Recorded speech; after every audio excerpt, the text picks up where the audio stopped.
भारत गांव का देश है और भारतीयों का मन भी गांव में रमता है।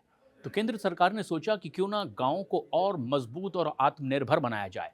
और ऐसा हो सकता है गांव की अर्थव्यवस्था को और पावरफुल बनाकर। और इसीलिए देश के सहकारिता मंत्री अमित शाह ने 10,000 नई बहुउद्देशीय प्राथमिक कृषि सहकारी समितियों का शुभारंभ किया। एम पैक्स यानी कि multipurpose primary agriculture cooperative societies. इसके उद्घाटन के मौके पर केंद्रीय मंत्री अमित शाह ने कहा कि सरकार 5 साल की समय सीमा से पहले ही 2 लाख ऐसी ही और नई समितियां बनाने का अपना लक्ष्य हासिल भी कर लेगी। ये समितियां किसानों और ग्रामीणों को सहकारी सेवाओं और योजनाओं का लाभ पहुंचाने में बड़ी भूमिका निभाएंगी। अभी इन पैक्स के जरिए 24 तरह की अलग अलग सुविधाएं लोगों को दी जा रही है। इस खास मौके पर केंद्रीय सहकारिता मंत्री अमित शाह ने कहा कि सहकारिता के जरिए समृद्धि तब तक हासिल नहीं की जा सकती जब तक कि सहकारी समितियां पंचायत स्तर पर प्रभावी ढंग से काम न करें। उन्होंने कहा कि हमने 5 साल में 2 लाख पैक्स स्थापित करने का लक्ष्य रखा है और 5 साल से पहले पहले ही 2 लाख पैक्स स्थापित भी कर लिए जाएंगे। उन्होंने कहा कि 19 सितंबर 2024 को नियमावली बनाई गई और सिर्फ 3 महीने के भीतर ही 10,000 नई सहकारी समितियां बना ली गई हैं।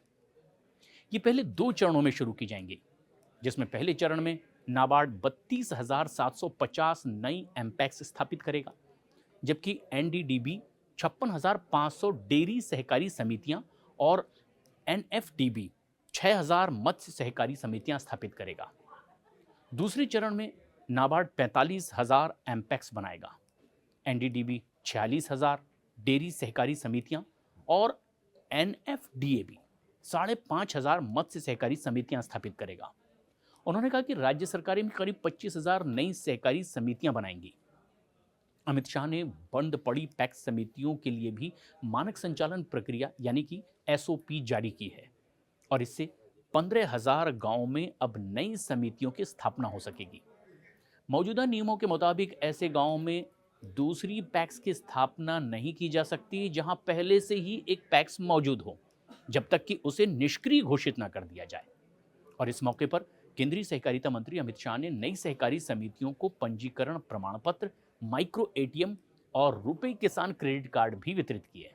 साथ ही साथ उन्होंने इस क्षेत्र में डिजिटलीकरण की को भी बहुत जरूरी बताया। साथ ही कहा कि सरकार ने पहले ही मौजूदा पैक्स को कंप्यूटर से जोड़ दिया है।